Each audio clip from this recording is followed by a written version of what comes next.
नमो तस्स भगवतो अरहतो सम्मा सम्बुद्धस्स नमो तस्स भगवतो अरहतो सम्मा सम्बुद्धस्स बुद्धं शरणं गच्छामि धम्मं शरणं गच्छामि संघं शरणं गच्छामि द्वितीयंपि बुद्धं शरणं गच्छामि द्वितीयंपि धम्मं शरणं गच्छामि द्वितीयंपि संघं शरणं गच्छामि तृतीयंपि बुद्धं शरणं गच्छामि तृतीयंपि धम्मं शरणं गच्छामि तृतीयंपि सापदं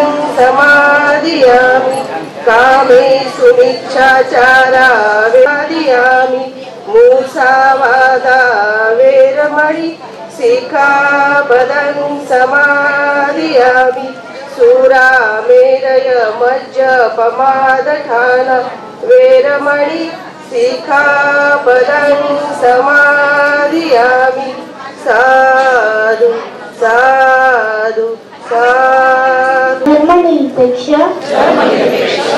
लोकशाही गणराज्य घडवण्याचा व त्याचा सर्व नागरिकास सामाजिक आर्थिक व राजनैतिक न्याय विचारित व्यक्ती विश्वास श्रद्धा व उपासना यांच्या स्वातंत्र्य दर्जाची व संधीची समानता निश्चितपणे प्राप्त करून देण्याचा आणि त्या सर्वांमध्ये व्यक्तीची प्रतिष्ठा व राष्ट्राची याद्वारे हे संविधान अंगीकृत अधिनियम करून स्वतः प्रत अर्पण करीत आहोत। जय भारत। माझी मिसेस प्रतिभा एकमल्ले ही कामगार आयुक्त कार्यालयामध्ये कंत्राटी बेसवर काम करत होती, पण तिथून ब्रेक दिल्यानंतर सुरुवात रोडवर बसून फॉर्म भरायला सुरुवात केल्यापासून ते आज पण प्रवास झालेला आमचा। या कामामध्ये BR देशमुख साहेब, गोलंदाज साहेब यांचं आम्हाला खूप सहकार्य लाभलं। तसेच आमचे प्रत्येक गाडी अडचणीमध्ये पर्वतासारखे पाठीमध्ये राहणारे आमचे कांबळे साहेब, किशोर कांबळे साहेब यांच्या मार्गदर्शनामुळे आपण कामगार युनियन 2019ला रजिस्ट्रेशन केलेले आहे।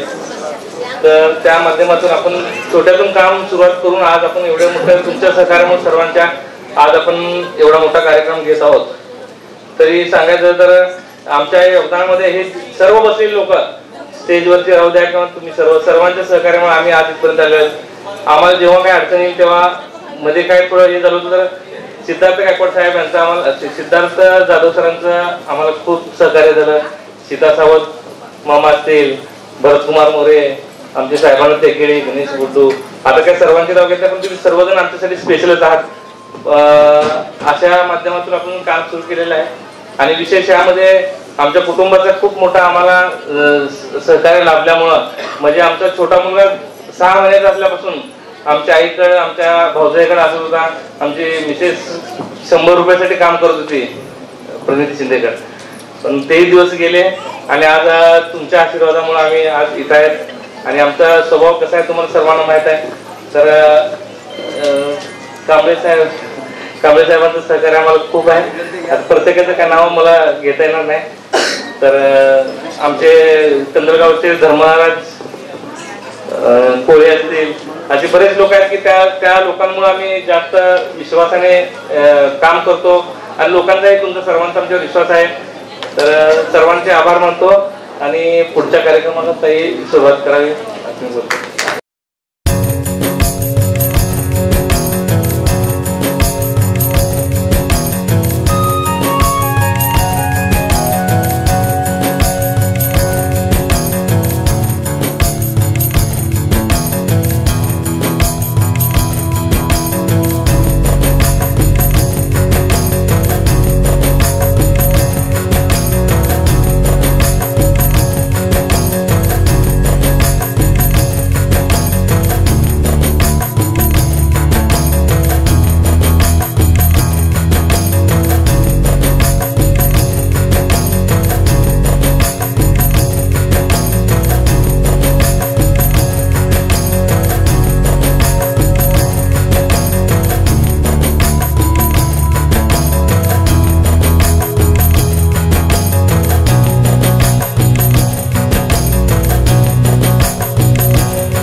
मित्रो, भारतीय घटनेचे शिल्पकार डॉक्टर बाबासाहेब आंबेडकर यांनी शिका, संघटित व्हा आणि संघर्ष करा असा नारा तुम्हा सर्वांना दिला होता. आणि त्याच त्रिसूत्रीवर तो आदर्श प्रमाण मानून तुम्ही आम्ही सर्वजण वाटचाल करत आहोत.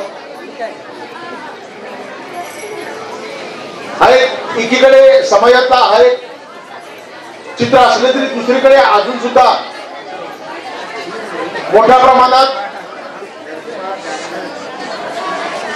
अज्ञातपणा आहे, असंघटितपणा आहे. एकीकडे शासन, राजकीय शक्ती अशा घटकांची पिळवणूक करत असताना समाजातील काही सामाजिक कार्यकर्ते, सामाजिक संघटना अशा घटकांना न्याय द्यायचा प्रयत्न आपल्या परीने करत असतात. पत्रकार हा लोकशाहीचा चौथा स्तंभ म्हटला जातो आणि म्हणूनच सामाजिक बांधिलकीच्या प्रति आपली काहीतरी बांधिलकी असावी या अनुषंगानंच गेल्या 20-25 वर्षापासून मी या घटकांना माझ्या परीनं न्याय द्यायचा प्रयत्न करत आहे. आणि म्हणूनच आज या ठिकाणी मुंबई उच्च न्यायालयाचे माजी न्यायमूर्ती तसेच इतर मान्यवरांच्या उपस्थित माझ्या ठिकाणी सन्मान झाला. मी या ठिकाणी मनोज एकमल्ले व त्यांच्या विशेष प्रतिभाताई एकमल्ले या दोघांचे या ठिकाणी मी विशेष असं आभार मानतो. हॅलो, तर बांधकाम कामगाराची नोंद एक कोण करू शकतं, तर खड्ड्या मारण्यापासून तो तुमचा शेवटचा जो प्लांट असतो म्हणजे सौर ऊर्जा किंवा कलर काम करण्यापर्यंतचा व्यक्ती तो या बांधकाम कामगाराच्या नोंदणीत त्याचा सहभाग करू शकतो. म्हणजे त्याला नोंदणीकार हा करू शकतो. तर त्यामध्ये 30 प्रकारची योजना आहेत. ते 4 विभागातून तुम्हाला भेटतात. ते म्हणजे आर्थिक, सामाजिक, आरोग्य विषयक आणि हेल्थ विषयक. म्हणजे टोटल 4 प्रकारची योजना आहेत. म्हणजे आर्थिक मध्ये कसं आहे ना तुम्हाला, तर आर्थिक मध्ये तुमची आवास योजना आहे, शहरी आणि ग्रामीण ह्या 2 प्रकारात आहे. त्यानंतर कामगाराचा नॅचरल डेथ झाला किंवा त्याच्या वयाने समजा काम करताना डेथ झालेला जातं तर त्याच्याबद्दलची त्याला आर्थिक मदत ही त्या योजनेद्वारे त्याला मिळून जाते. आणि आरोग्य विषयक मध्ये म्हणताना कामगाराला समजा कोणते दुर्गम आजार असतील म्हणजे कॅन्सर किंवा कॅन्सरचे प्रकार ह्याच्यामधून त्याला त्या योजनेचा लाभ भेटतो. म्हणजे महिलांसाठी त्यामध्ये डिलिव्हरीचे प्रस्ताव असतात. म्हणजे डिलिव्हरीचे त्यांना देखील त्याचा लाभ भेटतो. म्हणजे डिलिव्हरीचे नॉर्मल असो सिझर असो ह्या प्रकारात. आणि एज्युकेशन मध्ये सर्वात महत्वाचा वाटा आहे जेणेकरून म्हणजे बांधकाम कामगार हा फक्त काम करूनच हे करतोय तर त्याच्या शिक्षणासाठी मुलांच्या शिक्षणासाठी जो का भेटतोय म्हणजे पहिलीपासून तर तो PhD म्हणजे ग्रॅज्युएशन डॉक्टर इथपर्यंत तो शिकत असतो. त्याच्याही देखील ह्याद्वारे तुम्हाला स्कॉलरशिप भेटते. त्यामार्फत आता शासकीय योजनेनुसार तुम्हाला भांडे वगैरे भेटतात ते तर तुम्हाला माहित असेल. आपला कामगारांचा लढवय्या रथ हा पुढे पुढे वाटचाल करत असतो हे सर्वांनाच या ठिकाणी मान्य करावं लागेल. आमच्या कामगारांच्या काय समस्या असतात, अहो जीवन जगण्यासाठी आपल्याला घटनेने आर्टिकल 19 ते 21 पर्यंत चांगलं जीवन जगण्याचा अधिकार दिलेला आहे. आणि त्या अधिकाराच्या अधीन राहून आम्ही आमचा रोटी, कपडा, मकान, एज्युकेशन तर हे सर्व घटनेने दिलेले अधिकार आहेत. आणि त्या माध्यमातून कामगार कायदे तयार झालेले आहेत. आणि कामगार कायद्याच्या माध्यमातून जो लाभ सरकारने दिलेला आहे तो आमच्या कामगारांच्या पदरी पडावा एवढीच किमान अपेक्षा असते. परंतु कुठलीही गोष्ट या काळामध्ये आपण लढल्याशिवाय मिळत नाही. सुखासुखी कुठलीच गोष्ट मिळत नाही. म्हणून आपल्याला संघटनेची गरज पडते. संघटनेची गरज पडल्यानंतर हिरीने त्या शब्दात त्याग शुद्ध करावा लागतो. या ठिकाणी आपल्या जिल्ह्यामध्ये एक मल्ले दाम्पत्य हिरीने काम करत आहे. बंधूंनो, आज असंघटित क्षेत्रामध्ये बांधकाम कामगार जे आहे त्याच्यावरती कॉन्सन्ट्रेशन या भगिनींनी केलेलं आहे. इतरही ज्या योजना आहेत शासनाच्या त्याचा लाभ तुम्हा कामगारांना मिळवून द्यावा अशीच आमची किमान अपेक्षा राहील. आणि मनोजी एकमल्ले आणि प्रतिभाताई एकमल्ले यांना वेळोवेळी आम्ही असंच मार्गदर्शन करीत असतो. बंधूंनो, ज्या वेळेस ह्या बांधकाम कामगार कायदा नव्यानेच आला, हा BOCW ऍक्ट म्हणतात 1996 1996 आणि त्यामध्ये ह्या बांधकाम बिल्डिंग बनवण्याकरता 1% सेस हे सरकार ठेवत होते. परंतु तो अमाऊंट खर्चच होत नव्हता. कित्येक वर्ष खर्च झाला नाही आणि हे सर्व कामगार या लाभापासून वंचित राहिले.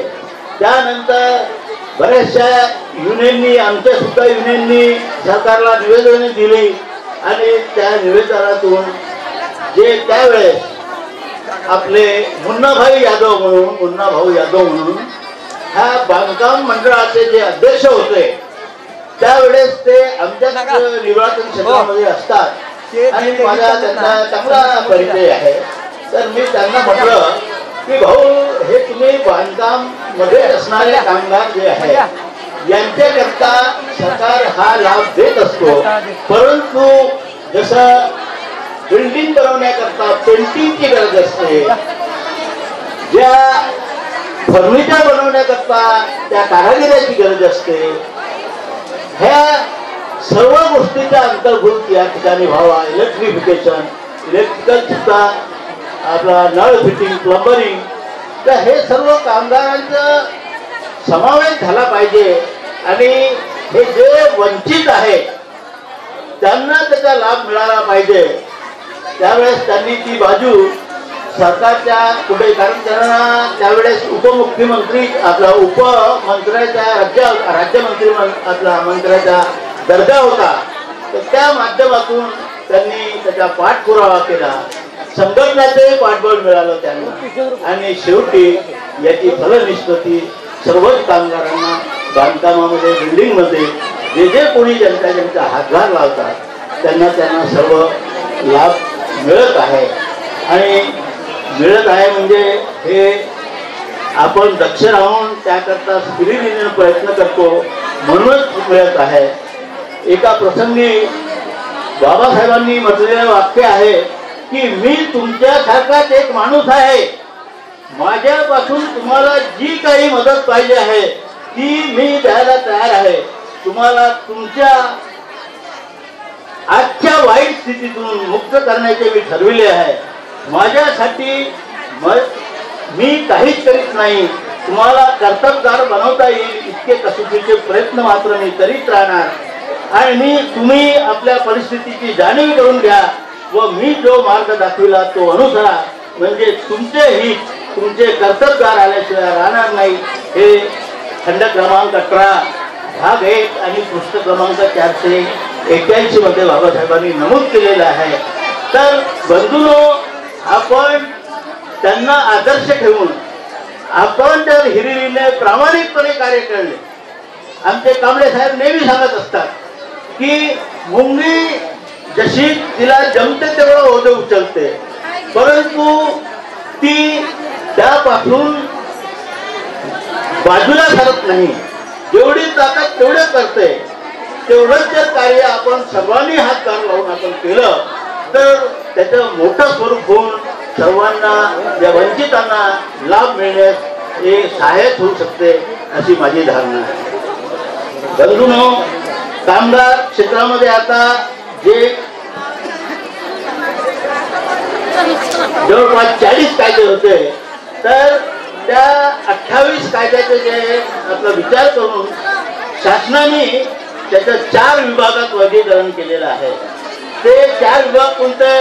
सामाजिक सुरक्षेबद्दल बोलणारे कायदे, ज्युडिशियरी बद्दल बोलणारे कायदे, वर्किंग कंडिशन बद्दल बोलणारे कायदे, इंडस्ट्रियल रिलेशन बद्दल बोलणारे कायदे आणि ह्या 17व्या लोकसभेमध्ये हे जे कामगार कोर्ट वेजेस या कायद्याचे एकत्रीकरण करण्यात आलेलं आहे आणि आता जोपर्यंत याचं नोटिफिकेशन निघत नाही तोपर्यंत त्याची काही अंमलबजावणी होणार नाही. तर जे सरकार आहे हे सरकार कंत्राटीकरणाच्या मागे लागलेले आहे. याचा आम्ही निषेध करतो. कारण कंत्राटीकरणामध्ये काय आहे की जे कायद्याचं संरक्षण कवच आहे ते खूपच कमी दर्जाचं आहे. त्यापासून आम्हाला ज्या आमच्या वेलफेअर ऍक्टिव्हिटीज आहेत त्या मिळण्यामध्ये खूप अडचणी येतात. तर ह्या अडचणी दूर करण्यासाठी आपण संघटितपणे लढा देऊया. आपल्या सहकार्याची अपेक्षा आहे आम्हाला. आणि मी आपल्या 4 ओळी म्हणेन एक की जिंदगी मिले ना मिले, जिंदगी में कामयाबी मिले ना मिले ये तो अलग बात है, पर हम कोशिश भी ना करें ये तो गलत बात है.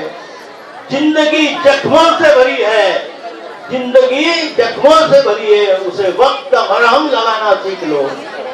मरना तो एक दिन सभी को मौत से है. फिलहाल हमारे संगठन के साथ में जीना सीख लो. हमारे संगठन के साथ में जीना. 2017 साली आपल्याला संघटना स्थापन करण्याची गरज झाली. मला 2011 पासून आता आमच्या रंजनाताई पवार असतील किंवा काही मोजक्या महिला होत्या की मी त्यांच्या गावोगावी जाऊन प्रथम पहिल्यांदा मी त्यांच्या गावात जाऊन त्यांचं काम करत होते. त्याच्यानंतर आपण ज्या वेळेला आपल्याला कामगार आयुक्त ऑफिसने सांगितले की तुम्हाला ट्रेड युनियनची गरज आहे तर तुम्ही ट्रेड युनियनच्या माध्यमातून काम करा. तर त्यावेळेस आपल्याला इथं जे मंचावर सर्व उपस्थित आहेत, उपस्थित मान्यवर, तर त्यांनी आपल्याला अगदी थोड्या दिवसामध्ये आपल्या संघटनेचं रजिस्ट्रेशन नागपूर मधून करून दिल्यामुळे मी तुमचे काम एवढ्या मोठ्या संख्येने करू शकले. त्यामुळे त्यांच्यासाठी सर्वांनी एकदा जोरात टाळ्या वाजवायच्या. आणि यामध्ये बरेच महिला आहेत की लॉकडाऊन नंतर बऱ्याच लोकांचा आपला संपर्क सुटला होता. पण आता परत नंतरने आपण परत अजून सर्व लॉकडाऊन नंतर परत आपण सर्व भेटलो. तर यामध्ये बऱ्याच महिलांना आपण नोंदणी करून दिलेली आहे. परत त्यांना पेट्या दिल्यात, कुणाला स्कॉलरशिपचे लाभ मिळवून दिले, कुणाला लग्नाचे लाभ, कुणाला शैक्षणिक लाभ असतील, कुणाला मिळताचे लाभ. बरेच अशा महिला आहेत की आपण त्यांना सर्व लाभ मिळवून दिलेले आहेत. आणि आता नवीन सुरुवात झालेली आपली जी योजना आहे सर्वांना माहित आहे. सर्व बांधकाम कामगारांना 30 गृहोपयोगी भांड्याचा संच मिळणार आहे. सगळ्यांना माहित आहे. तर मला तुम्हाला इथं सांगायचं की सर्वांना ज्यांनी ज्यांनी तुमचं नूतनीकरण करून घेतलेलं नाही तर त्या सर्व महिलांनी म्हणजे आज आपला कार्यक्रम झाल्यानंतर मी तुम्हाला भेटणारच आहे. त्याच्यानंतर आपण सोमवार मंगळवार बसून आपले जे कामं आहेत ते आपण रेग्युलर करणार आहे. ज्यांनी ज्यांनी नूतनीकरण करून घेतलेलं नाही तर ते नूतनीकरण करून घ्यायचंय. नूतनीकरण तुमचं झाल्याशिवाय तुम्हाला भांडे संच मिळणार नाही. आणि प्रत्येक कुटुंबातील मला माहिती आहे की प्रत्येक कुटुंबामध्ये एक दोन तरी बिगारी कामगार आहेत. तर त्या दोघांपैकी फक्त एकालाच भांड्याचा संच मिळणार आहे. आणि पेटी तर सर्वांना यापैकी बऱ्याच लोकांना पेटीचा संच मिळालेला आहे. आणि जे पण काही इथून पुढच्या असंघटित कामगार क्षेत्रासाठी जे काही म्हणजे आता तुमच्यासाठी तर आम्ही काम करतच आहोत आणि असंच पुढेही मी तुमच्यासाठी काम करत राहणार आहे. आणि तुमच्या सगळ्यांची मला साथ पाहिजे आहे ना. आणि विशेष म्हणजे ह्या कामामध्ये ज्या वेळेला मी हे काम करत होते 2011 सालापासून तर विशेष म्हणजे माझ्या कुटुंब म्हणजे सर्व जी माझी फॅमिली आहे त्यांनी मुलांना व्यवस्थित सांभाळ केल्यामुळे मी आज इथपर्यंत पोहोचू शकले. त्यामुळे त्यांच्यासाठी पण एकदा जोर करतात. कामगारांच्या विषयावर लढत असताना आज भारतामध्ये अनेक कामगारांच्या कामगार संघटना आहेत. परंतु त्या कामगार संघटनेच्या मुळाशी ज्ञानाचा अभाव असल्यामुळे आजही कामगार या देशातला देशोधडीला गेलेला आहे. पण बाबासाहेब आंबेडकरांनी कामगारांसाठी संघर्ष करत असताना संघर्ष कोणत्या लेवलनं उभा केला पाहिजे. या देशामध्ये कामगारांचं आंदोलन चालवत असताना कोणत्याही आंदोलनकारी संघटनेला त्या ठिकाणी वैचारिक अधिष्ठानाची गरज असते. त्या वैचारिक अधिष्ठानाला ज्ञान देणारे माणसं हे सुद्धा चारित्र्यवान असावा लागतो.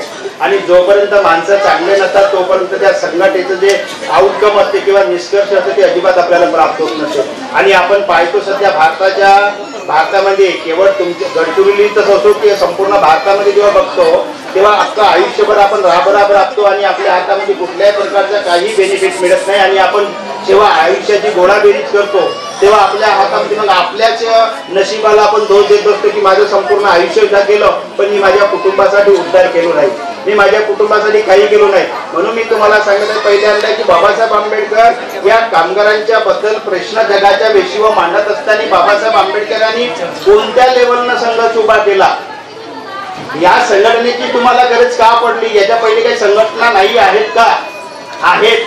अनेक संघटना आहेत की ज्या ज्ञान जे आपण मगाशी मी सांगितलं ना, जे आपण असं ठावे ते दुसऱ्यांना सांगावे हे आमच्या संघटनेचा उद्देश. त्यांच्या संघटनेचा उद्देश काय? जे आपण असं ठावे ते दुसऱ्यांना न सांगावे, आहे की नाही? जे आपण असं ठावे ते दुसऱ्यांना न सांगावे हीच मनुवाद्याची नीती होती आणि म्हणून आमची झाली अधोगती. आणि म्हणून आमच्या संघटनेला बाबासाहेब आंबेडकरांनी कामगारांचा लढा उभा करत असताना, जेव्हा मजूर मंत्री असताना, तेव्हा पहिल्यांदा तुमच्या आमचा विचार नाही केला, पहिल्यांदा ज्ञानाच्या मुळाशी केले, संघर्ष केले. जे आज आपण या ठिकाणी या मंचावरून अनेक ठिकाणी आपण मनोज यांचा आपण गौगवा करतो, कशामुळे की त्यांच्याकडे अधिष्ठान आहे, त्यांच्याकडे विचार आहे, त्यांच्याकडे कुठंतरी आश्रयस्थान आहे, कुठंतरी प्रेरणा आहे, कुठंतरी सिंबल आहे. आणि हे गोष्ट असल्याशिवाय आपण यशस्वी होऊ शकत नाही हे त्यांना कल्पना आहे. आणि म्हणून बाबासाहेब आंबेडकरांनी पहिल्यांदा आम्हाला सांगितलं की कामगारांची चळवळ उभी करत असताना कामगारांचा जेव्हा तुम्ही काही शासन व्यवस्थेच्या विरोधात, प्रशासन व्यवस्थेच्या विरोधात तुम्ही जेव्हा लढा उभा करणार आहे, तुम्ही कोणत्या अँगलला जाणार आहात, कोणत्या अँगलला जाणार आहात, तुम्ही यशस्वी कसे कामगारांचे लढे उभा करणार आहात आणि कोणत्या तऱ्हेने कामगारांसाठी सरकारकडून योजना तुम्ही मान्य करून घेणार आहात, कोणत्या तऱ्हेने तुम्ही सरकारवर प्रेशर ग्रुप दबाव गट बनवणार आहे की जेणेकरून राज्यसभा म्हणजे घटक राज्याची असेंब्ली असो की केंद्राचे केंद्र सरकार असो या सभागृहामध्ये कोणते तुम्ही कायदे मंजूर करून घेणार आहात की पिढ्याने पिढ्या या कामगारांचं शोषणातून हे मुक्त होतील आणि माणूस म्हणून जगायला लागतील. हे कशा तऱ्हेनं? तेव्हा बाबासाहेब आंबेडकरांनी तुमच्या आमच्यासारखा दिशाही झाले नाही, तर बाबासाहेब आंबेडकरांनी पहिल्यांदा जगातले महान कोणते विचारवंत आहेत की असे कोणतं पुस्तक लिहिले त्यांनी की त्या पुस्तकापासून आपण प्रेरणा घेतली पाहिजे आणि आपला संघर्षाचा गाळा उभा केला पाहिजे. नाही तर आपण अलीकडे पाहतो कुठलंही अधिष्ठान नाही, चारित्र्यहीनता असते, दारुड्या असतो, बडबडते, कोणाची तरी भाकरी खाते ना कोणाची तरी बडबड भटाने तरी ओसरीने हातपाय पसरी अशासारखा इकडे तिकडे बडबडत सुटते आणि मग सांगते की साला लोकांनी फसवते, स्वतःला फसवतो आणि आपल्या समाजालाही फसवतो. अशा तऱ्हेची आपली आता बाबासाहेब आंबेडकरांनी पहिल्यांदा थोरो नावाच्या विचारवंताचं पुस्तक वाचलं, unto the last. Unto the last नावाचं पुस्तक वाचलं. बाबासाहेब आंबेडकरांना संघर्ष उभा करत असताना संघर्षाचा काय आउटकम झाला पाहिजे, संघर्ष जर मी उभा करत आहे, मी शासनाच्या विरोधात लढत आहे आणि सारी ताकद मी जर एकटावून जर मी या लोकांना उभं करत आहे तर माझा लढा यशस्वी झाला पाहिजे. माझा लढा यशस्वी जर झाला नाही आणि अर्धवट अपुऱ्या ज्ञानानं मी जर लढांगणाच्या मैदानात जर उतरलो, कदाचित माझा पराभव झाला तर हे भोळे भाडे लोक माझ्यावर विश्वास ठेवण्याच्या ऐवजी विश्वास ठेवणार नाही आणि माझ्यापासून दूर चालले जातील. आणि म्हणून बाबासाहेबांनी पहिल्यांदा पुस्तक वाचलं अन टू द लास्ट थोरो नावाच्या माणसाचं. दुसऱ्यांदा बाबासाहेबांनी जोसेफ मॅगिनी नावाचा एक माणूस झाला इटलीचा देशभक्त, त्यावेळी ते पुस्तक वाचलं, त्याला ड्युटी ऑफ मॅन, माणसाचे कर्तव्य कोणते.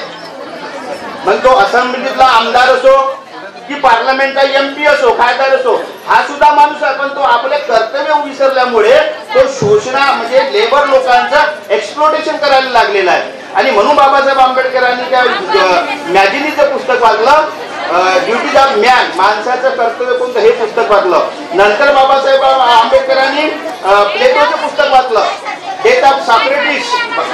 प्लेटोचा जो गुरु होता, डेथ ऑफ सॉक्रेटिसचं पुस्तक वाचलं आणि डिफेन्स नावाचं एक पुस्तक वाचलं प्लेटोचं. त्याच्या पुढे जाऊन बाबासाहेब आंबेडकरांनी तालस्टायचं पुस्तक वाचलं, the kingdom of the God is without you. म्हणजे तुम्ही नाही पण परमेश्वरांचं राज्य आहे, परमेश्वरांची आज्ञा राहील अशा पद्धतीने जगा ज्याच्यामध्ये काही अर्थ नाही. तर ते तालस्टायचं पुस्तक वाचलं. त्याच्यानंतर द फर्स्ट स्टेप, मानवांच्या जीवनाची यशस्वी पहिली पायरी कशी असावी, हे पुस्तक वाचलं. आणि त्याच्या पुढे जाऊन बाबासाहेब आंबेडकरांनी the times of the slavery, the slavery of our times, आमच्या काळाची गुलामगिरी, हे जगातले एवढे मोठे पुस्तक वाचले. आणि या महामानवाने कामगाराचा लढा उभा केला आणि ब्रिटिश सरकारला भाग पाडले. की हे तुम्हाला कायदे करावा लागेल. आणि म्हणून बाबासाहेब आंबेडकरांनी मजूर मंत्री असताना मजुरांसाठी या देशामध्ये पहिल्यांदा कायदे करणारा माणूस, तोही प्रज्ञावंत ज्ञानवंत जगातला एकमेव कोणता महामानव असेल तो परमपूज्य विश्ववंदनीय मोठी डॉक्टर बाबासाहेब आंबेडकर. आणि म्हणून बाबासाहेब आंबेडकरांकडे जेव्हा लिखाणाची सूत्र आली, बाबासाहेब आंबेडकर संधीची वाट पाहत होते. मी सुद्धा एका गरीब आईचा मुलगा आहे, मी सुद्धा कामगारांचा मुलगा आहे. ज्या माझ्या आईनं तारुण्याच्या अवस्थेमध्ये, पूर्वीच्या काळामध्ये तुम्हाला माहित असेल की माझी आई सुद्धा तारुण्याच्या अवस्थेमध्ये माझ्या वडिलाला काही योग्य वाटत नव्हतं. अत्यंत गोरी, आधी पावणे 6 फुटाची माझी आई, गोरी गोमटी बाई, ते दुसऱ्याच्या पाटलांच्या वाड्यावर काम करायला जात होती. तेव्हा आम्ही दारिद्र्यात कितपत पडलेली माणसं होतो. तेव्हा माझा वडील उघड्या डोळ्यांनी पाहत होतं, पण शेवटी आम्हाला लाचार कोण करत होतं, हे पोट करत होतं. तेव्हा माझ्या वडिलाला बरं वाटत असेल का? एखाद्या माणसाची सुंदर गोरी गोमटी बाई तुमच्या पतीला बरं वाटत असेल का? या ठिकाणी कामगार बसणाऱ्या माझ्या आया बहिणी आहेत. तुम्ही जेव्हा दुसऱ्या एखाद्या शावकार माणसाच्या रोजीवर जाता, असंघटित कामगार म्हणून, किंवा एखाद्या कारखान्यात जाता, किंवा एखाद्या बिल्डिंग बांधायला जाता, तो तुम्हाला सन्मान म्हणून वागवत नाही. तो एक आमच्यामध्ये मन आहे, चिऱ्यात मेरे नाही ना मिऱ्यात लवगा नाही, अशी अवस्था होती. त्यामुळे काय झालं, एक तर मी ज्या उद्देशाने आलो ज्याचा इथं उहापोह करतात, कारण आमच्या लोकांना मी तेच सांगितलं ना, 2005च्या मंगाने उल्लेख केला माहिती अधिकार आहे, पण त्या माहिती अधिकाराचा इम्पॉर्टन्स कुठं आहे, त्याची ऑफिशियल शब्द RTI कुठं आहे. माझ्या आया बहिणींनी मी तुम्हाला सांगतो, तुम्हाला RTI वर जर काम करायचं असेल तर मला संपर्क साधा नंबर देतो. 23 ऑगस्टला चंद्रचूड सुप्रीम कोर्टाचे जज आहेत, त्यांचा 3 लोकांचा एक जजमेंट आला. 3 लोकांचा जजमेंट आलेला आहे. 4-1 वर त्यांनी 17 विषयाची तुम्हाला तुमचे असेच काम होऊन जातील. 4-1 माहिती कायद्याची कलम 4-1 17 विषयाची ऑनलाईन माहिती ठेवलीच पाहिजे. कलेक्टर पासून सगळ्या लोकांनी चंद्रचूडचा 17 ऑगस्ट 2023चा जजमेंट आहे. मग आणि माहिती अधिकार कारण का होत आहे, आपल्याकडे ज्ञानाचा अभाव असल्यामुळे आपल्याला कोणतीच लढाई यशस्वी करता आली नाही. दुसरी गोष्ट, कामगारांना तुम्ही जे जंगल विभाग असतो, या जंगल विभागामध्ये एक 1927ला लॉ ऑफ फॉरेस्ट कन्झर्वेशन होतं. लॉ ऑफ फॉरेस्ट कन्झर्वेशन मध्ये कायदे आलेले आहेत मोठ्या प्रमाणामध्ये, तुमच्या रोजगाराला इथं वाव आहे, परंतु आम्ही त्या ठिकाणी जात नाही. त्या ठिकाणी आम्हाला प्रशिक्षण दिल्या जात नाही, कारण प्रशिक्षण दिलंय तर कामगारामध्ये किंवा या विभागामध्ये काम करणारा माणूस सुद्धा काय होईल, तो विचाराने परिपक्व होईल आणि स्वतःच्या समस्या स्वतः सोडवण्यासाठी तयार होईल. कारण 1927च्या लॉ ऑफ फॉरेस्ट कन्झर्वेशनच्या अंतर्गत 3 कायदे आलेले आहेत. 1980चा वन संवर्धन कायदा आणि 1986चा पर्यावरण कायदा. यामध्ये तुम्हाला मोठ्या प्रमाणामध्ये, कारण इकडे जे तुमच्या सोलापूर साईडला किंवा उरलेल्या पश्चिम महाराष्ट्रामध्ये सामाजिक वनीकरणाचं काम मोठ्या प्रमाणात होतात. तुम्हाला पेन्शनची तरतूद मागा आणि परत तुम्ही जिल्ह्यामध्ये तुमच्या आपल्या कार्यालयाला जागा कशी मिळेल आणि सोसायटीला काम दिले जाते 33%. DPTCचा पैसा, इथं आशीर्वाद नावाचे कलेक्टर आलेले आहेत, ते माणसं चांगले आहेत. तुम्ही काय करा, 11-12 महिला मिळा, आपल्या सोसायटी तयार करा आणि सोसायटीच्या माध्यमातून तुम्ही मोठ्या प्रमाणात फंड आणा आणि असंच तर तुमचं कल्याण होईल, नाही तर अन्यथा कल्याण होऊ शकणार नाही. कारण जेवढं आहे तेवढं भेटते. एवढे बोलतो आणि या ठिकाणी मी थांबतो. या तुम्ही फार सज्ञ आहात, चळवळीमध्ये काम करणारी मंडळी आहात, रोज काम करणारी मंडळी आहात. आता कामगार कायद्याच्या बद्दल चर्चा झाली, कामगार कायद्याची माहिती सांगितली, त्याच्याबद्दलच्या मी दाखवलं जाणार नाही. एक तुम्हाला गोष्ट अशी सांगतो की काय आहे की आपल्याकडे म्हण आहे. म्हण अशी आहे की रात्र वैऱ्याची आहे असं म्हणतो आपण, बरोबर आहे. पण आता मला असं वाटायला लागलं की रात्र नाही दिवस पण वैऱ्याचा झालेला आहे. त्याचं कारण असं आहे की इथून पुढे 2-3 तासाचं अंतर आहे, 4 तासाचं अंतर आहे पुण्यावर, म्हणजे तसं फार काही लांब नाही. आणि मराठी ऍक्टर पिंट्या भाऊ किती लोकांना माहिती आहे? नाही माहिती? की तो पिंट्या भाऊ नावाचा पुण्याला राहणारा मराठी ऍक्टर त्यांनी परवा एक पोस्ट केली, एक व्हिडिओ शेअर केला, फार महत्वाचा आहे, सगळ्यांनी समजून घ्या. ती पोस्ट जी होती, तो व्हिडिओ असा होता, 18, 19, 20 वर्षाच्या मुली ज्या आहेत की त्या मुली त्या जो फिरायला जातो त्या एरियामध्ये फार प्रसिद्ध झालेली ही आहे.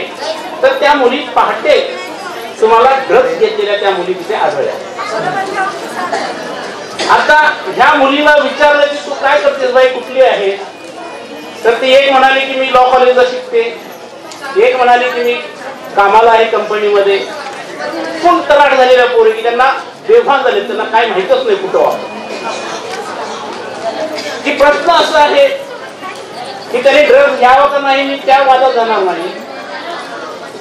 पण हे खरं आहे की पुण्यासारख्या शहरामध्ये 4.5 ते 5 कोटी रुपयाचं ड्रग्स आलेलं आहे, याच्या माहिती आलेल्या आहेत. आणि ही आपली मुलं जी आहेत आपण त्यांना शिकायला पाठवतो.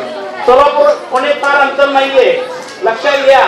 आपली मुलं कुठे आहेत, कुठल्या शाळेत जातात, कुठे राहतात, या संदर्भामध्ये किमान रात्रीच्या टायमाला तरी आपल्या मुलाला जवळ घेऊन विचारा, नाहीतर आपली मुलं आपल्या हातातून जातील. आपण चाललोय कामाला, आपण काबाड कष्ट करतो, मुलांना शिकवायसाठी आपण बाहेर पाठवतो, आणि इथे व्यवस्था अशी निर्माण झालेली आहे की या पुण्यासारख्या शहरामध्ये असेल किंवा पुण्याच्या आजूबाजूच्या शहरामध्ये असेल, तिथे ड्रग्सचा फार मोठा व्यापार चाललेला आहे. तर यातून आपल्याला कसं वाचायचं हा आपल्या समोरचा प्रश्न राहिलेला आहे. म्हणून सगळ्यांना विनंती आहे की आपण आपली मुलं, आपलं कुटुंब आपण कसं जगावं आणि कसं सुरक्षित राहावं याच्यासाठी आपण विचार केला पाहिजे. दुसरी गोष्ट अशी आहे की सरकार जे आहे, सरकारने परवा एक परीक्षा घेतली, उपनिरीक्षकाची त्याची परीक्षा घेतलेली होती, सगळ्यांना माहिती होती. सगळ्या महाराष्ट्रातल्या मुलांनी अभ्यास करून त्या परीक्षा जी आहेत ती परीक्षेचा फॉर्म भरला. हजारो विद्यार्थी तिथे आले आणि त्या विद्यार्थ्याकडनं हजारो रुपये कलेक्ट केले पहिल्यांदा फीज भरायच्या नावाखाली, फॉर्म भरण्याच्या नावाखाली. आणि ज्यावेळेस ती मुलं परीक्षा केंद्रावर जातात त्यावेळेस तिथं परीक्षा केंद्रावरचं गेट जे आहे ते बंद केलं जातं आणि त्यांना असं सांगितलं जातं की आता वेळ संपलेला आहे, तर तुम्हाला मध्ये एंट्री नाही. त्यांना असं म्हणतात की तुम्ही दुसऱ्या गेटला जा. ती मुलं जी आहेत या गेटवरून पळत त्या गेटला जातात, तिथं पण सांगतात की नाही तुम्ही तिथं नाही, आता दुसरीकडे जा. असं करत करत या आपल्या मुलांना की ज्यानं काबाड कष्ट करतं, ज्याने रात्रंदिवस अभ्यास करतो, अशा मुलांच्या परीक्षा सुद्धा या देशामध्ये होऊ दिल्या जात नाहीत. याच्यासाठी आपण काय करणार आहोत हा एक महत्वाचा प्रश्न आहे. या देशामध्ये आपल्या अस्तित्वासाठी जे लढा दिला जातो, जे मोर्चे काढले जातात, आपणही मोर्चा काढतो. तुम्हाला माहिती आहे की पंजाबच्या शेतकऱ्यांनी दिल्लीमध्ये मोर्चा काढला. मोर्चा होऊ नये म्हणून रस्त्यामध्ये खड्डे खोदण्यात आले, रस्त्यामध्ये मोठ्या मोठ्या खेळ उभे करण्यात आले की जेणेकरून त्यांचे ट्रॅक्टर्स पुढे गेले नाही पाहिजे, ते पुढे नाही गेले पाहिजे. एवढंच नाही तर ते युद्धजन्य परिस्थिती निर्माण झालेली आहे. काय अशा परिस्थितीचं चित्र या देशामध्ये उभं राहत आहे. यासाठी आपल्याला आपण याचा विचार करणार आहे का नाही हा प्रश्न आहे. मला असं वाटतं या देशामध्ये काहीतरी बदललं पाहिजे. या देशामध्ये चित्र बदललं पाहिजे. तुमचा आमचा हक्क आहे, तुम्हाला आम्हाला जगता आलं पाहिजे. या देशातली वस्तुस्थिती, या देशातलं सरकार, या देशातलं राजकारण जे आहे हे नीतिमत्तेवर झालं पाहिजे. म्हणून आता ताई त्या वामनदादाचं काही ओळी बोलले आहेत, मलाही अशी काही वामनदादाच्या त्या ओळी आठवतात. भीमा तुझ्या विचाराची जर का 5 लोक असते, तलवारीचे तयाच्या न्यारेट टोक असते. पुढे वामनदादा असं म्हणतात, वाणीत भीम आहे, कर्णीत भीम असता, वर्तन तुझ्या तुलाचे सारेच नेक असते. या वर्तनासाठी आपल्याला, या नेकीसाठी, की नेक म्हणजे नीतिमत्ता, या नीतिमत्तेसाठी असं आपल्याला चित्र उभा करता येईल काय, हा आपल्या समोरचा प्रश्न आहे. या देशामध्ये तुम्हाला सांगतो, कर्नाटकामध्ये एका आईने आपल्या मुलाची फीस भरता येत नाही.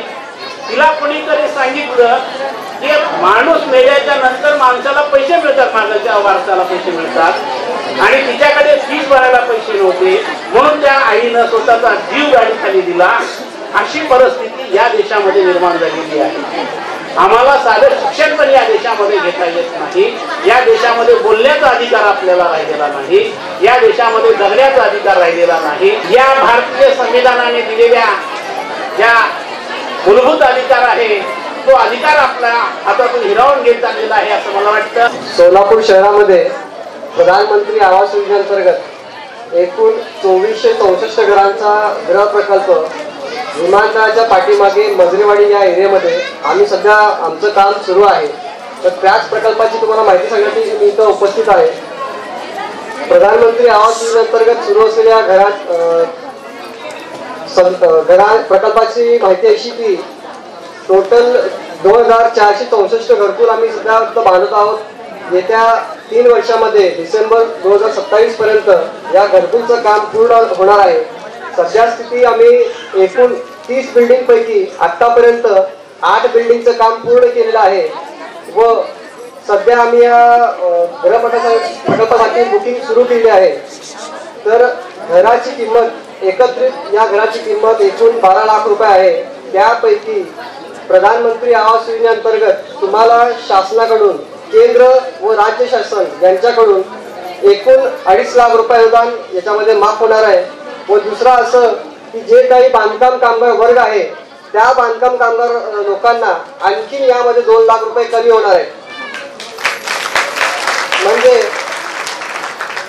सांगितल्याप्रमाणे घराच्या किमतीमध्ये जी 12 लाख रुपयाची किंमत आहे त्या किमतीमध्ये तुम्हाला सरळ 4.5 लाख रुपये अनुदान शासनाकडून भेटणार आहे यामध्ये.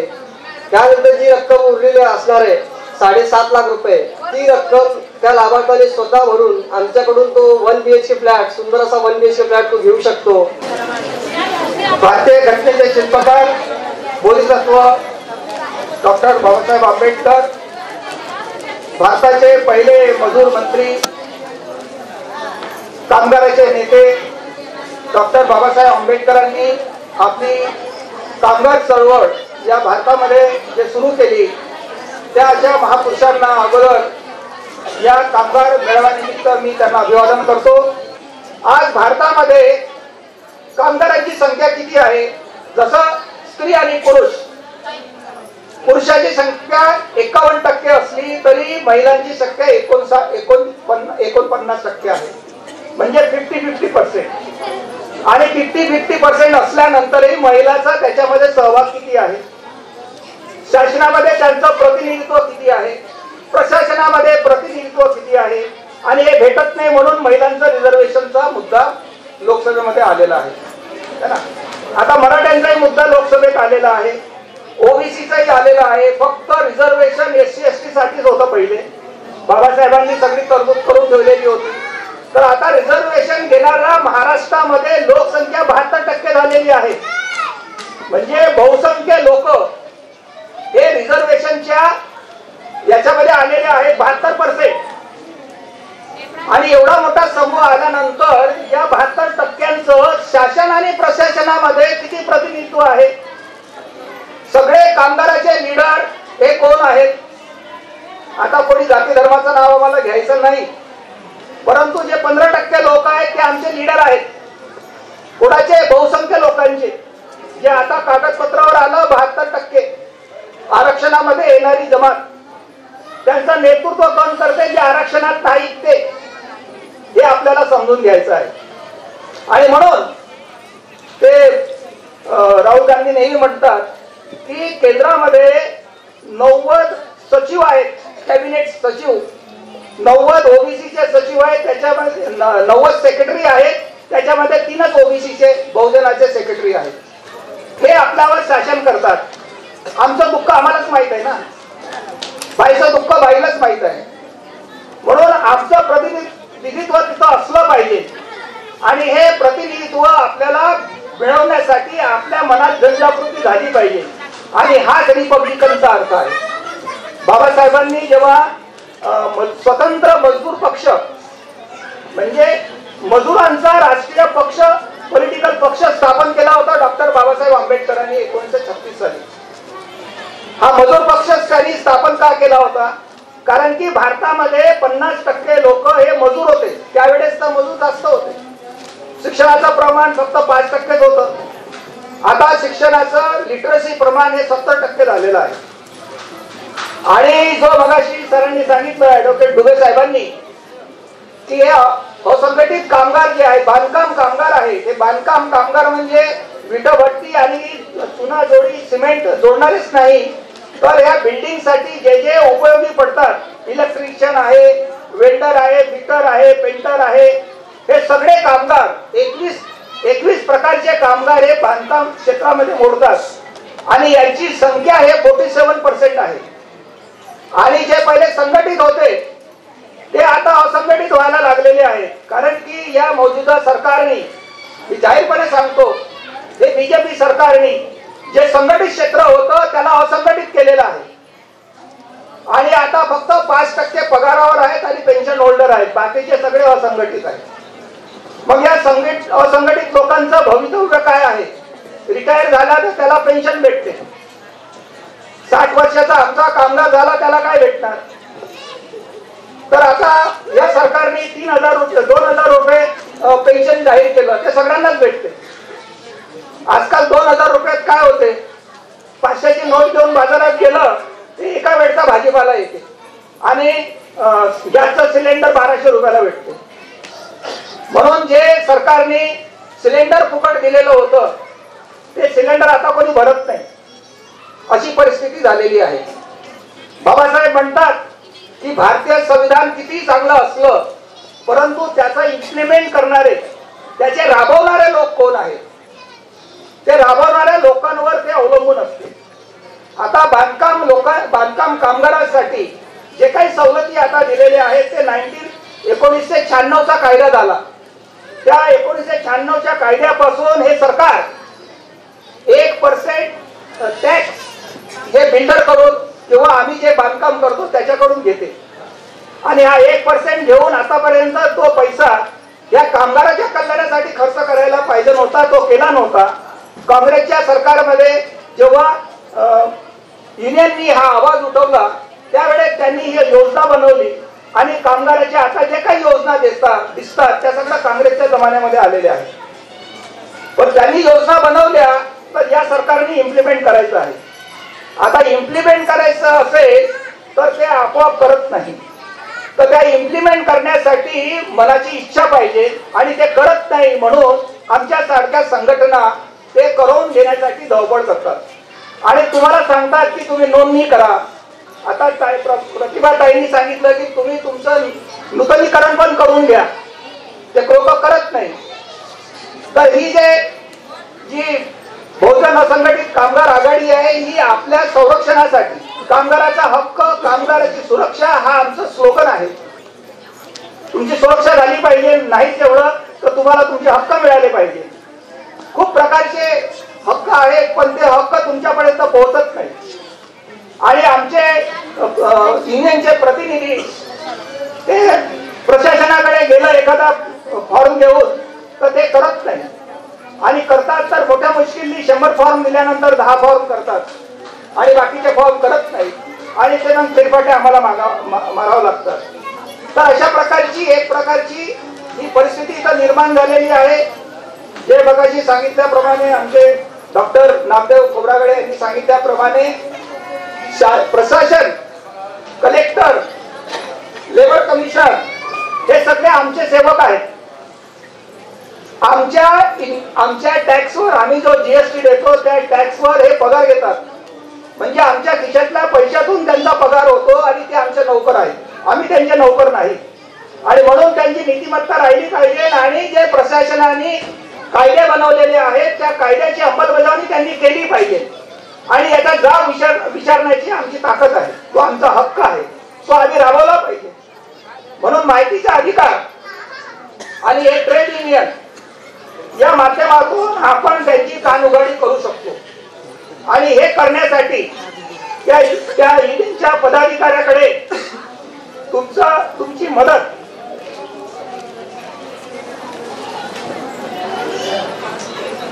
तुमचं सहकार्य, तुमची पाठबळ हे जर आमच्या युनियनच्या पाठीमागे राहिलं तर तो कुठलाही अधिकारी असो, ते कुठलंही प्रशासन असो, त्याच्याकडून तुमच्या हक्काची सुरक्षा आपल्याला करून घेता येते. आता हे प्राईम मिनिस्टर आयुष्यमान योजना सगळे कार्ड बनवतात, पण त्या कार्डावर कोणालाच मदत भेटत नाही. तर महात्मा ज्योतिबा फुले जी योजना आहे त्या योजनेच्या मार्फत आपल्याला आरोग्याची सेवा आपल्याला भेटते. फक्त हमारी मोदी की गॅरंटी आणि मोदीचा फोटो हा कार्ड घेऊन फिरा म्हणजे तुम्हाला सगळं भेटेल, हे साफ चुकीचं आहे, हा धोका आहे, तो आपण ओळखला पाहिजे. म्हणून हे रिपब्लिकन जे आहे, रिपब्लिकन म्हणजे आणि तुम्ही आणि मी, तर यांची जनजागृती होणं अत्यंत गरजेचं आहे.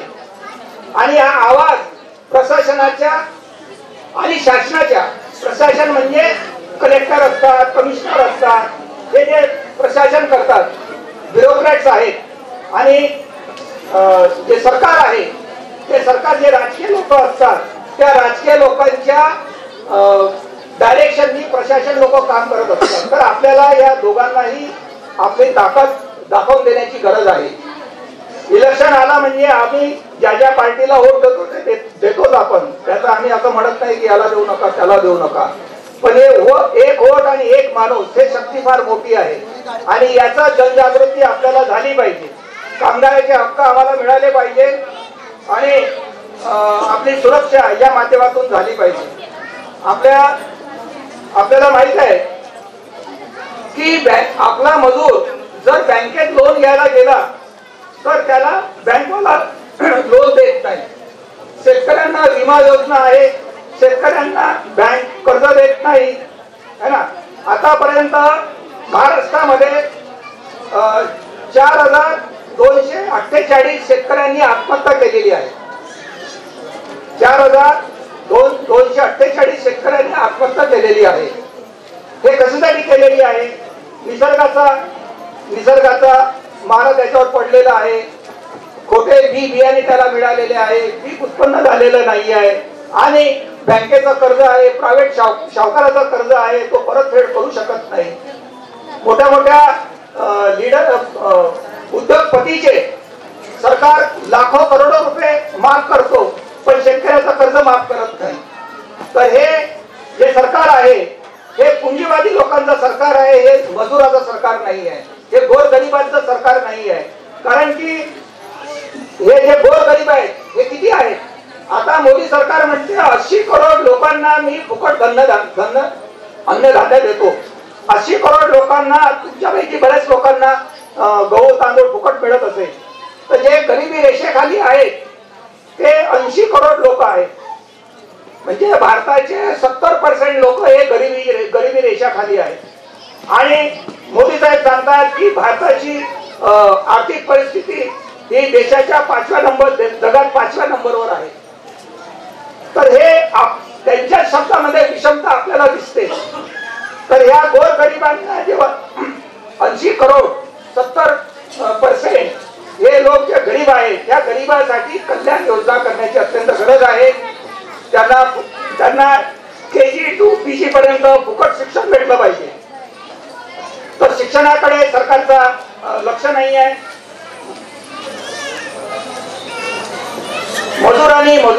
मजुराच्या पुरांनी मजूरच राहिला पाहिजे. शिक्षण एवढं महाग झालेलं आहे की आपण कॉन्व्हेंट मध्ये इंग्रजी शिक्षणामध्ये पोरांची ट्युशन फी भरू शकत नाही. 8वी 9वी शिकला की पोरं ड्रॉपआउट होतात आणि 8वी पास झालं तर त्याला चपराशाची नोकरी भेटत नाही. तर अशा प्रकारचं शिक्षणाचं झालेलं आहे. शिक्षणामध्ये या आता दिलेल्या बजेटमध्ये सरकारने शिक्षणासाठी काही वाढीव केलेलं नाही मागच्या बजेटपेक्षा. तर शिक्षणामध्ये, आरोग्यामध्ये सरकारने जास्त पैसा देण्याची गरज आहे. म्हणजेच आपण म्हणून की हे सरकार गरिबांचं आहे. तर आपल्याला हे सगळं माहीत करून घ्यायचं आहे. आपल्याला आजच्या कार्यक्रमाचे अध्यक्ष राजाभाऊ खरात हे आपल्याला आणखी काही आपले विचार मांडणार आहेत. मी एवढ्यातच माझं भाषण संपवतो आणि पुन्हा एखाद्या वेळेस आपल्याला अशी संधी मिळाली तर यावर पुन्हा आपल्या समोर मी येईल आणि आपले विषय पुन्हा आपल्या समोर मांडेल. आणि तुम्ही शांतपणे मी आव्हान केल्यामुळे तुम्ही शांतपणे ऐकून घेतलं त्याबद्दल तुमचं मी खूप मनापासून धन्यवाद करतो. आणि हे आमचे आयोजक आहेत एकमल्ले साहेब आणि प्रतिभाताई या सगळ्यांनी मिळून हा कार्यक्रम आयोजित केला. यांनी अगोदरही असेच कार्यक्रम आयोजित केले होते. त्यांची टीम ही आपल्या सेवेसाठी नेहमी तत्पर आहे, हजर आहे. आणि यामध्ये सगळ्याच जाती धर्माचे लोक या युनियन मध्ये आमचे सदस्य आहेत. इथं कुणीही जातीभेद केला जात नाही, कुणालाही भाषावाद केला जात नाही आणि सगळ्यांची मैत्री आणि बंधुभावाने राहण्याचा आमचा संघटनेचा हा जो नीतिमत्ता आहे ती आम्ही राखून ठेवतो. आणि तुमच्या या सोलापूर नंतर आम्हाला उस्मानाबाद, लातूर आजूबाजूच्या जिल्ह्यामध्येही संघटनेचं काम वाढवायचं आहे. जे लोक या कार्यक्रमाला या प्रोग्रामला वाढवू इच्छितात त्यांनी एकमल्ले साहेबांशी संपर्क साधावा आणि आम्ही त्यांची नियुक्ती करून या जो सरकारच्या जे योजना आहेत त्या योजना त्यांच्या खिडकीपासून आमच्या दारापर्यंत कसं येईल याचा प्रयत्न आमची संघटना करणार आहे, विंडो टू डोअर. आणि त्यासाठी तुमचं सहकार्याची अपेक्षा आहे. धन्यवाद. जय भीम, जय भारत. हे कामगाराच्या समस्या आणि शिक्षण हे दोन विषय खूप महत्वाचे आहेत. म्हणजे राज्यातलं जे सरकार आहे आणि केंद्रातलं जे सरकार आहे समान किमान कायदा जो आहे तो राबवत नाही. व जे शिक्षण आहे आपल्या मुलांना जे शिक्षण आहे ते शिक्षण या सरकारने नाकारलेलं आहे. त्यामुळं हे कामगार मेळावा आपण घेतलेला आहे. या ठिकाणी मी एवढं सांगू इच्छितो तुम्हाला ज्या अडचणी असतील त्या अडचणी आमचे मनोज एकमल्ले साहेब व प्रतिभा एकमल्ले साहेब मॅडम यांच्या माध्यमातून सोडवल्या जातील. आम्ही सर्वजण मुंबई पुण्याला असतो. तुमच्या कुठल्याही अडी अडचणी सरकार तुमचं काम करत नसेल, कलेक्टर तुमचं काम करत नसेल तर त्यांना फोन करायचा आहे आणि ते पॅन्थरच्या स्टाईलनं ते काम करून तुमच्या अडचणी सोडवतील. एवढंच या ठिकाणी बोलतो. जय भीम, जय भारत. आता ज्या विचारवंतांनी या ठिकाणी मत व्यक्त केलेलं आहे त्या सगळ्यांचा गाभा हाच आहे की कामगारांसाठी ज्या काही सवलती, ज्या काही योजना आहेत, मजूर मंत्री म्हणून त्यांनी खूप महत्वाचा विचार कामगारांसाठी, असंघटित कामगारांसाठी केलेला आहे. बंधू आणि भगिनींनो, लेखक, साहित्यिक आणि कवींनी कामगारांबद्दल खूप मार्मिक भाष्य केलेलं आहे. काही कवींना कामगार हा तळपती तलवार वाटतो तर काही कवींना कामगारांचं जे जीवन आहे ते किती समस्यांना भरलेलं आहे ते त्यांनी मांडलेलं आहे. 2 दिवस वाट पाहण्यात गेले, 2 दिवस दुःखात गेले. आपलं जीवन कसं आहे? कवी नारायण सुर्वे हे त्यांच्या कवितेमधून मांडतात. 2 दिवस वाट पाहण्यात गेले, 2 दिवस दुःखात गेले. हिशोब करतो आहे आता किती राहिले डोईवर उन्हाळे. शेकडो वेळा चंद्र आला, तारे फुलले, रात्र धुंद झाली. भाकरीचा चंद्र शोधण्यात जिंदगी बर्बाद झाली. कवी नारायण सुर्वे यांची ही कविता मला असं वाटतं की आपण आपल्या सगळ्यांच्याच आयुष्याचं ही भाष्य करते आणि सगळ्यांनाच सुखद जीवन मिळावं, सगळ्यांच्याच जीवनातले प्रश्न मिटावेत यासाठी ही कामगार संघटना अतिशय निष्ठानं काम करत आहे. मान्यवरांनी या ठिकाणी आपल्या फायद्याचे विचार मांडलेले आहेत. मी हिंदी प्राध्यापक आहे. करुणा के सागर तथागत भगवान गौतम बुद्ध, संत कबीर, महात्मा ज्योतिबा फुले, माता सावित्रीबाई, छत्रपति शिवाजी महाराज, छत्रपति शाहू महाराज, माता जिजाऊ, इनके विचारों को मैं त्रिवार वंदन करता हूं. और मंच पर उपस्थित सभी विद्वज्जन, मैं आपके सामने इस मंच से एक 2-3 बातें आपके सामने में शेयर करना चाहता हूं। वो मुख्य बातें हैं जो मजदूरों के बारे में या इस मजदूरों के बच्चों को जो शिक्षण व्यवस्था जो सरकार से की जा रही उसके बारे में। जो डॉक्टर बाबा साहब अम्बेडकर ने जो मजदूर पक्ष की स्थापना की थी और उस मजदूर पक्ष के द्वारा अन्य बच्चों को या मजदूरी करने वाले लोगों को जो शिक्षण का अधिकार दिया था, आज ये सरकारें उस शिक्षण के अधिकार को खत्म करना चाहती है। या जो भी हो, या अपने बच्चों को अगर एजुकेशन मिलना है, डॉक्टर बाबा साहब अम्बेडकर ने कहा था शिक्षित बनो, संगठित बनो और संघर्ष करो। जब तक हमारा बच्चा पढ़ेगा नहीं तब तक वो संगठित नहीं होगा और संघर्ष नहीं करेगा। कहने का अर्थ है कि बाबा साहब ने हमें और एक मंत्र दिया था, आप जाकर अपनी घर की जमात पर लिख दो कि हम इस देश की शासन करती जमात है। बाबा साहब अम्बेडकर ने कहा था, क्या कहा था कि मैं राजा बनने के लिए किसी रानी के पेट की जरूरत नहीं, आपके एक वोट की जरूरत है। आप जो भी वोट देना चाहते हो अपने बच्चों का भविष्य बनाए।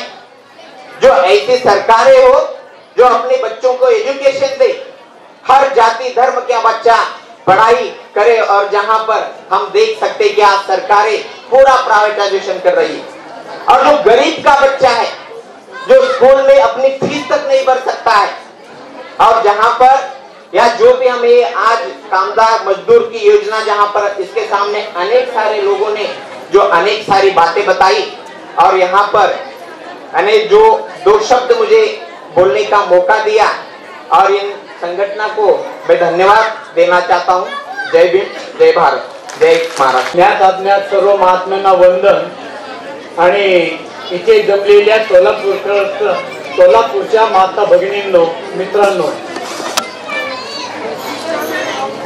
आपण आज या ठिकाणी जमलोय आणि जमल्यानंतर आपल्याला काहीतरी घेण्यासाठी आपण आलेलो असतो। काहीतरी कोणाचे तरी विचार आपण घरी घेऊन जात असतो, कारण जगण्या मरण्याचे प्रश्न आपल्या समोर उपस्थित झालेले आहेत आणि आपण रिकाम्या हाताने जाऊ नये म्हणून लांबून लांबून लोक इथे आलेले आहेत। या ठिकाणी मी पण तुम्हाला सांगायलाच आलेलो आहे, मुंबईवरून आलेलो आहे। या ठिकाणी प्रथमतः मी आज आपण इथं सगळे जमलेले आहात आणि हे सगळे श्रेय आमच्या प्रतिभा ताई एकमल्ले, मनोज एकमल्ले, त्यांचं टाळ्याच्या गजरात स्वागत करा, जोरदार टाळ्या होऊ द्या।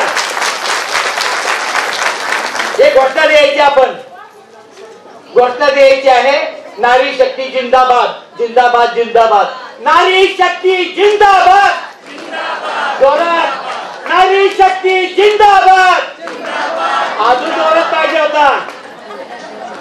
बरं ठीक आहे।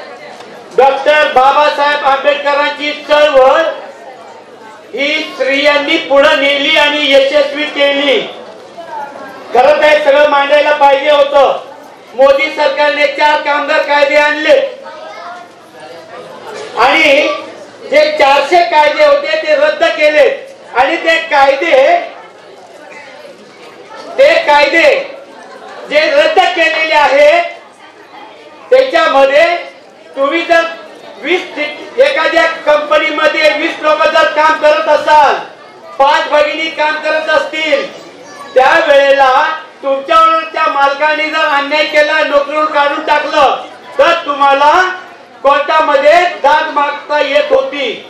याच्यानंतर मोदीचे जेव्हा कामगार कायदे लागू होतील त्या टायमाला तुम्हाला तो अधिकार राहणार नाही, लक्षात घ्या हे। त्यामुळे विचार करायचा आपण। महिलांना बाबासाहेब आंबेडकरांच्या आरक्षणाच्या धोरणानुसार 33% महिलांना आरक्षण दिले। आता किती टक्के महिला या राजकारणात आणि शिकलेल्या महिला पुढे जातात, विशिष्ट वर्गातल्या महिला पुढे जातात, परंतु आम्हाला असं बघायचं आहे की इथं बसलेल्या महिला सुद्धा अधिकारी झाल्या पाहिजेत आणि येणाऱ्या निवडणुकीमध्ये 33% आरक्षण जे आहे आपण नगरसेवक म्हणून निवडून जायला पाहिजे।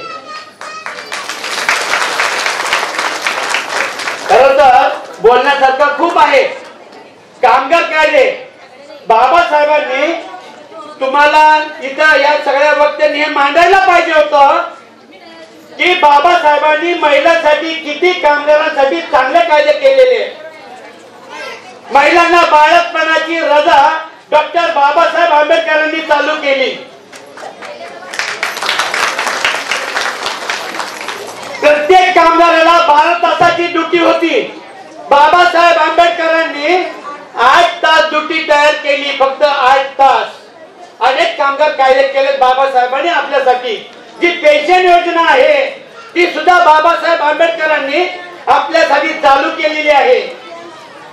कायदे अनेक केलेत बाबासाहेबांनी, त्याची अंमलबजावणी त्या सरकारने केलेली नाही.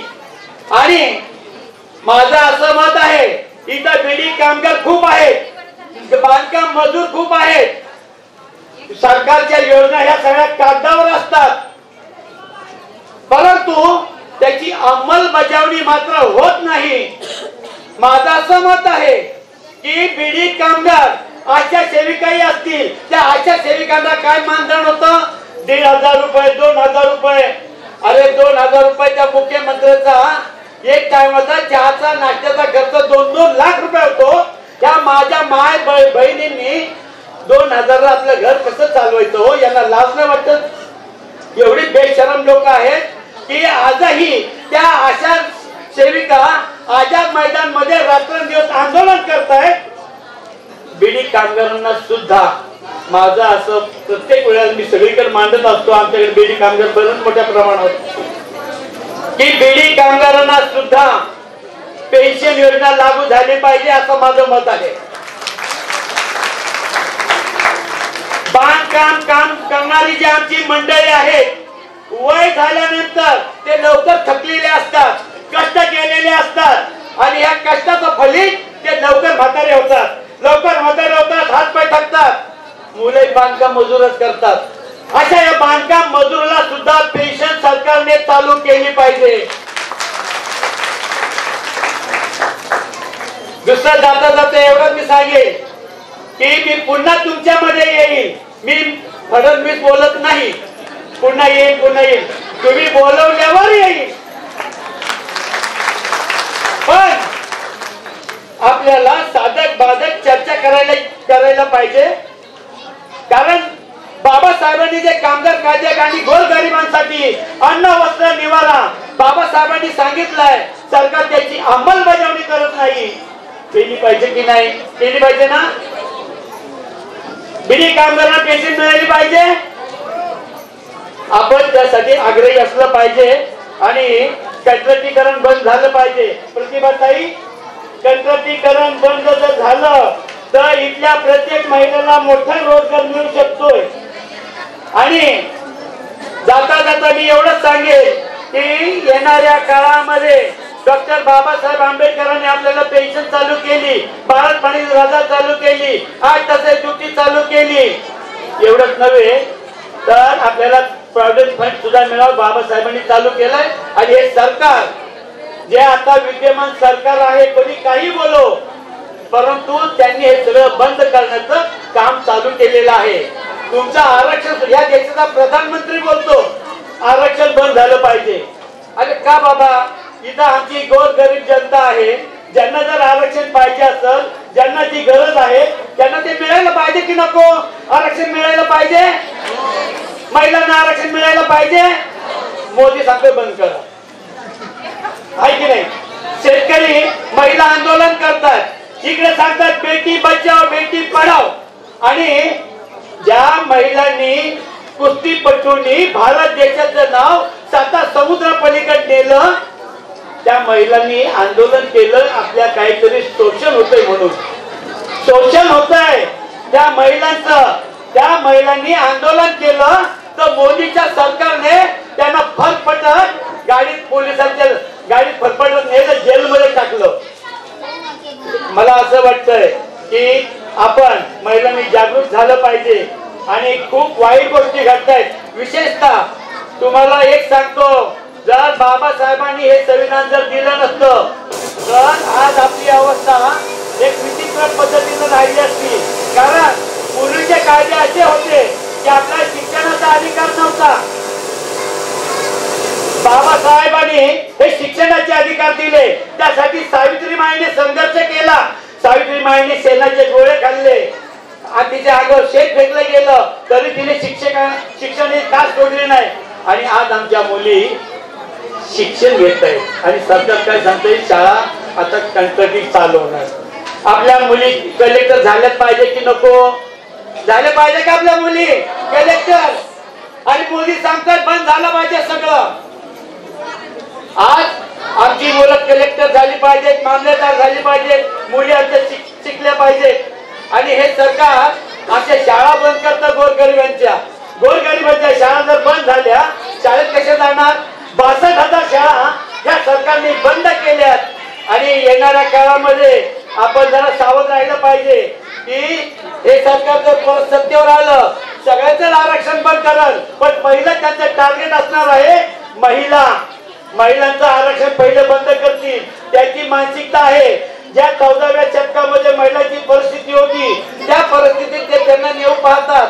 आपण सावध राहा, सतर्क राहा आणि आपण लढायला सिद्ध राहा. कारण लढल्याशिवाय काही मिळणार नाही.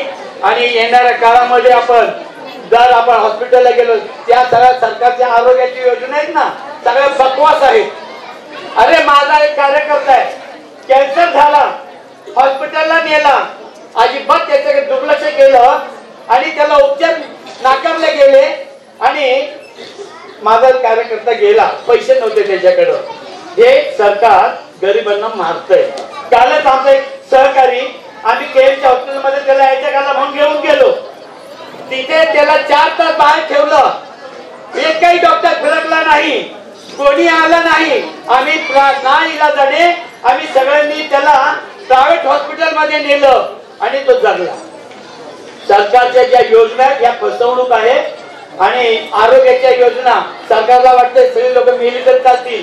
कोरोना होता की नव्हता मला माहित नाही, परंतु कोरोनामध्ये ज्या त्याच्या धास्तीने अनेक लोक मेले. आणि माझं तर असं मत आहे त्या कोरोनावर सुद्धा आपण काम करायला पाहिजे. कारण कोरोनामध्ये जी माणसं गेली, ज्या आमच्या माता बहिणीचं कुंकू पुसलं गेलं त्याला सरकार जबाबदार आहे. आणि म्हणून त्या माता बहिणीला सरकारी नोकरी मिळायला पाहिजे. त्याच्या घरचा पुरुष गेलेला आहे, मिळायला पाहिजे की नको? त्यांची सरकारची जबाबदारी आहे. हे सरकार चालवणारे लोक बघा त्या अदानी आणि अंबानी याला भारत देशातल्या सगळ्या जमिनी विकतायत. आणि एक पेपरला न्यूज वाचली मी, अंबानीच्या पोटामध्ये जे बाळ जन्मालाच आलं नाही परंतु त्याला मात्र मोदी सरकारने हजारो कोटीची अनुदान बहाल केलं. परंतु आमच्या म्युन्सिपाल्टीच्या शाळेला डागडुजी करायला याच्याकडे पैसा नाही. किती शोकांतिक आहे. आमच्या शाळेला पैसा नाही परंतु अंबानीच्या पोटात जे पोरगं आहे ते अजून बाहेर त्यांच्याकडे पाहिलं नाही. आणि त्याला अनुदान हजारो कोटीचं. आणि कसलं त्याच्या शाळेसाठी अनुदान. ती शाळाच उभी राहिली नाही. फार विचित्र झाले देशामध्ये. आणि आपण सगळे सतर्क राहा. मी इथे अजून जाता जाता एक गोष्ट सांगतो, इथं शेतकरी पण असतील कारण आपण सगळे गरीब कुटुंबातून आलेले लोक आहोत. ज्या वेळेला शेतकरी कुटुंबांचा डॉक्टर साहेबांनी उल्लेख केला, माफ करा मी कोणाची नावं घेतली नाही स्टेजवर कारण वेळेचा अभाव मला जाणवतो म्हणून मी ते टाळलं. परंतु शेतकरी त्या दिल्लीच्या जंतर मंतरवर आंदोलन करतात. आमच्या माता भगिनी आंदोलन करतायत. काय करते सरकार मोदीचं? पेपरला दिसत नाही, पेपरवाले देखणार नाही, टीव्ही वाले दाखवणार नाही कारण ते सगळे टीव्ही आणि पेपरवाले मोदींनी विकत घेतलेले. आणि मग आपल्याला जर लक्षात जर आलं तर मोदी सरकारने ज्या ठिकाणी जे आंदोलन करणारे शेतकरी आहेत त्यांना सांगितलं, भाषणामध्ये सांगितलं आपकी आय दुगुनी होनी चाहिए क्या नाही? लोक बोलले होनी चाहिए. मतं घेतली आणि दुगुनी नाही अर्धी पण नाही अशी अवस्था झालेली आहे. आणि त्या शेतकरी आंदोलनाच्या ठिकाणी अहो लाज वाटावी दे, इंग्रजांनी सुद्धा एवढे अत्याचार केले नाही. त्या मोदी सरकारने तेवढे अत्याचार केले. त्यांच्यावर 3000 अश्रुधुराचे गोळे आणून ठेवलेत आणि हजारो अश्रू धुराच्या नळकंडे त्यांच्यावर सोडल्या जातात. ही कुठली मानसिकता? अरे इंग्रजांनी पण एवढे अत्याचार नाही केले. अरे खेळे ठोकलेत का? लोक जर आंदोलन करायला आली त्याच्या पायाचे थोडे घुसले पाहिजेत, त्याचे ट्रॅक्टर बस झाले पाहिजेत, त्याचे टायर फुटले पाहिजेत. किती घाणेरडी मानसिकता आहे. आणि अशा लोकांना आपण हात जोडून विनंती आहे की विचार करा की अशा लोकांना पुन्हा जर सत्तेवर आले तर फार वाईट घटना घडतील. आणि येणाऱ्या काळामध्ये बघा, आता एक घटना मी तुम्हाला सांगतो. जाता जाता या सरकारची मानसिकता राष्ट्रपती द्रौपदी मुर्मू आहे आणि ती बाई विधवा आहे.